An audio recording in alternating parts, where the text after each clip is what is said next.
Menteri. Bismillahirrahmanirrahim. Terima kasih Tan Sri Yang Di-Pertua, Yang Berhormat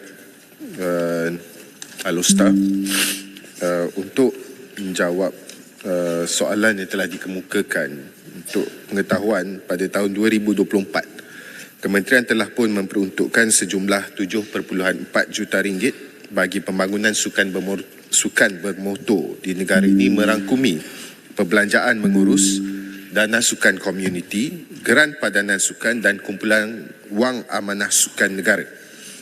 Peruntukan ini adalah untuk kita laksanakan program-program pemerkasaan merangkumi penganjuran pertandingan di peringkat kebangsaan. Contohnya seperti mini bike dan push bike, serta latihan kemahiran asas perlumbaan, go-kart, rally, drift, cup prix, pocket bike dan motocross. Selain daripada itu, turut dilaksanakan adalah bengkel pemurnian modul disiplin sukan enduro, khusus martial dan khusus pemanduan selamat.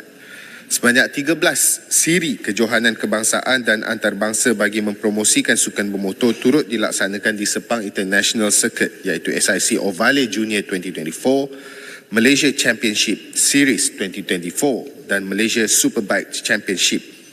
Kementerian berhasrat untuk memberi fokus kepada pembangunan kemudahan sukan motocross di seluruh negara melalui kerjasama dengan kerajaan negeri. Buat permulaan sebagai contoh, kementerian telah pun memperuntukkan RM400,000 kepada Majlis Sukan Negeri Perlis untuk menaik taraf litar motocross di Sungai Batu Pahat Kanga, Perlis. Mana-mana cadangan permohonan pembinaan atau naik taraf infrastruktur atau litar sukan pemotoran ini tertakluk pada beberapa kriteria minimum di bawah pemantauan khusus oleh Persatuan Permotoran Malaysia MAM.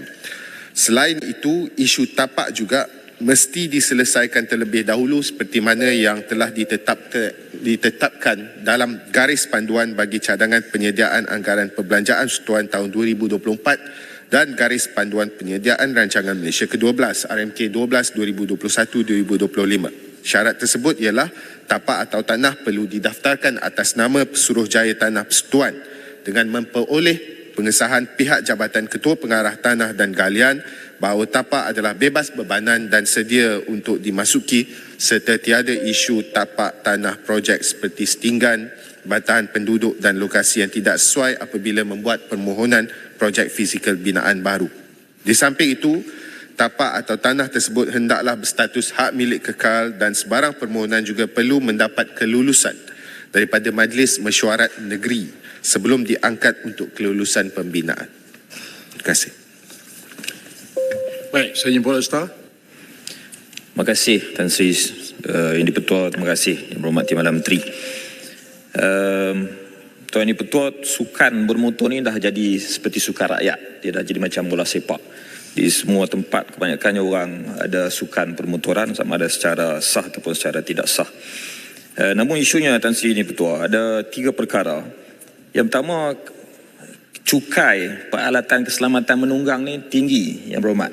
Walaupun kita bagi latihan cara menunggang dengan betul, dengan selamat, tapi dia nak beli barang-barang yang safety equipment dengan izin ni, harga dia mahal, cukai dia tinggi. Maka pilihan dia kena beli barang yang murah dan dia low quality dan memberi risiko kepada peserta sukan permotoran. Itu satu perkara yang saya rasa kerajaan perlu tengok semula. Yang kedua, penganjur sukan bermotor ni Yang Berhormat Timbalan Menteri, selain daripada syarikat ataupun pihak yang besar, dia juga dijadikan acara kecil-kecilan di peringkat komuniti. Ada penganjur-penganjur yang tak patuh penganjuran sukan ni buat di tempat yang tak selamat. Tapi itulah pilihan yang ada sebab dia diminati oleh ramai macam bola sepak. Dan akhir Tan Sri Yang mengenai modifikasi enjin daripada badan motosikal ini. Apabila peserta ni nak masuk sukan bermotor, dia akan modify motor tu. Jadi ada pengeluar ataupun pengedar barang-barang ini yang menjual barang itu ataupun yang modifikasi motor tu kepada orang yang bukan ahli sukan permotoran. Ia menyebabkan berlaku lumba haram dan pelbagai kejadian yang kita tak ingini. Apa tindakan kerajaan untuk mengawal aspek-aspek ini? Terima kasih Tan Sri Yang Di-Pertua. Sila Menteri. Terima kasih Yang Berhormat. Yang pertama, Berhormat, kita kena bahagikan antara dua. Yang satu, kalau kita sebut sebagai sukan, haruslah ada penganjuran yang selalunya melibatkan terutama sekali pihak persatuan seperti MAM dan sebagainya untuk memastikan apa-apa penganjuran menepati kriteria dan juga spesifikasi keselamatan yang ditetapkan. Sebab itu sebelum ini banyak berlaku kes-kes di mana bila ada penganjuran sukan bermotor, tak kira sama ada 2 roda atau 4 roda, kita terima berita-berita yang melibatkan musibah sama ada terhadap peserta maupun pada penonton.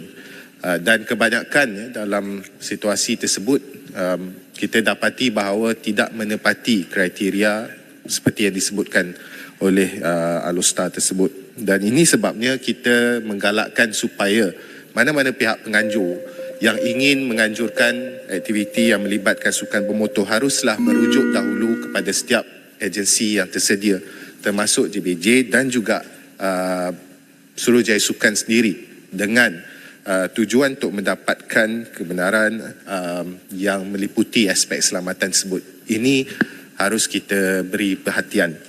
Soal cukai dan modifikasi itu tentu sekali kita perlu rujuk kepada kementerian, pertama Kementerian Kewangan, yang kedua adalah Kementerian Pengangkutan.